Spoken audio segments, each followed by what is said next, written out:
आप सबको हृदय से नमस्कार। दोस्तों, आज की वीडियो में हम आपको ई श्रम योजना, ई श्रम पोर्टल और ये योजना सिविल सर्विस एग्जाम से कैसे कनेक्टेड है की जानकारी देंगे। हम इस वीडियो में उन प्रश्नों को भी देखेंगे जो सिविल सर्विस के प्रीलिम्स और मेन एग्जाम में पूछे जा सकते हैं।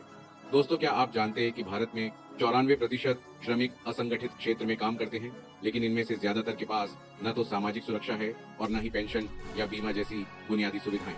भारत सरकार की ई श्रम योजना इस समस्या का समाधान कैसे कर रही है और ये योजना सिविल सर्विस परीक्षाओं के लिए क्यों अहम है, जानिए इस वीडियो में ई श्रम पोर्टल की हर जरूरी जानकारी और वो पहलू जो आपकी तैयारी में बड़ा बदलाव ला सकते हैं।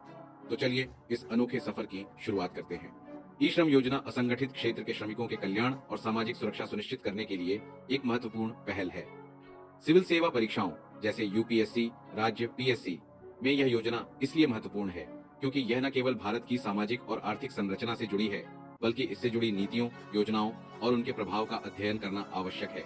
ई श्रम योजनाओं का पंजीकरण ई श्रम पोर्टल पर किया जा सकता है। वास्तव में ई श्रम पोर्टल भारत सरकार द्वारा श्रमिकों के लिए शुरू की गई एक पहल है, जिसे 26 अगस्त 2021 को लॉन्च किया गया। इसका उद्देश्य असंगठित क्षेत्र के मजदूरों और श्रमिकों का एक राष्ट्रीय डाटाबेस तैयार करना है। सरकार ई श्रम पोर्टल के माध्यम से निम्न उद्देश्यों को साध रही है। 1. असंगठित क्षेत्र के श्रमिकों का पंजीकरण करना। 2. उन्हें सरकारी योजनाओं का सीधा लाभ पहुंचाना। 3. श्रमिकों की जानकारी के आधार पर उनके लिए कल्याणकारी योजनाएं तैयार करना। 4. रोजगार के बेहतर अवसर प्रदान करना। ई श्रम पोर्टल पर पंजीकरण के लाभ। 1. प्रधानमंत्री सुरक्षा बीमा योजना PMSBY के अंतर्गत दुर्घटना बीमा कवर रुपए 2 लाख तक है। मृत्यु या पूर्ण विकलांगता की स्थिति में रुपए 2 लाख और आंशिक विकलांगता पर 1 लाख रुपए सहायता दी जाती है। 2. सरकारी योजनाओं का लाभ। भविष्य में सरकारी योजनाएं जैसे स्वास्थ्य, शिक्षा और रोजगार से जुड़ी सीधे श्रमिकों तक पहुंचाई जाएंगी। 3. रोजगार के अवसर। पोर्टल के माध्यम से श्रमिकों को उनके कौशल के अनुसार रोजगार मिलेगा। 4. सामाजिक सुरक्षा।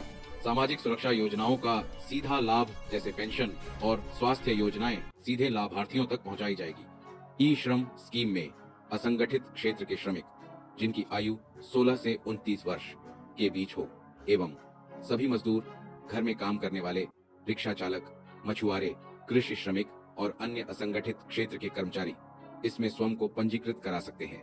ई श्रम पोर्टल पर पंजीकरण कैसे करें? 1. ई श्रम पोर्टल पर जाएं। 2. रजिस्टर ऑन ई श्रम विकल्प पर क्लिक करें। 3. आधार कार्ड नंबर, मोबाइल नंबर और बैंक विवरण दर्ज करें। 4.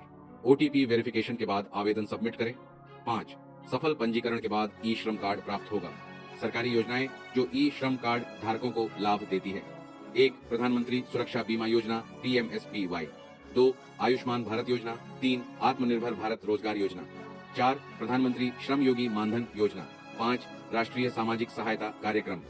ये जानकारी तो थी ई श्रम योजना और पोर्टल की। अब ये जानते हैं कि यह सिविल सेवा परीक्षा के लिए क्यों महत्वपूर्ण है। सिविल सेवा में निम्न तरह से क्वेश्चन किए जा सकते हैं। 1. GS paper second, governance, social justice and welfare में निम्न क्वेश्चन हो सकते हैं। असंगठित क्षेत्र के श्रमिकों की स्थिति और उनके लिए सरकार की पहल, सामाजिक सुरक्षा योजनाएं और उनका कार्यान्वयन, पब्लिक पॉलिसी और गवर्नेंस से संबंधित मुद्दे। 2.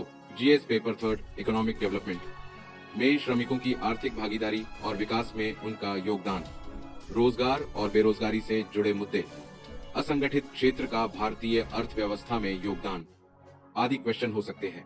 3. निबंध और साक्षात्कार।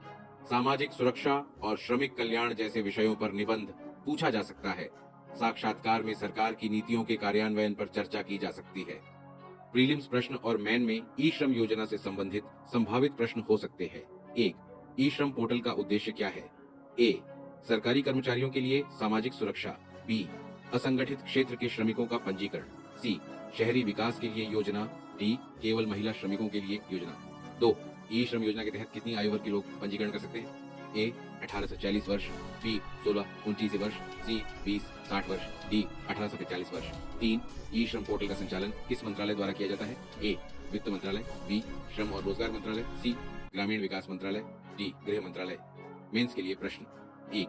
प्रश्न, असंगठित क्षेत्र में काम करने वाले श्रमिकों के लिए सामाजिक सुरक्षा योजनाएं क्यों आवश्यक है? ई श्रम योजना इस संदर्भ में कितनी प्रभावी है?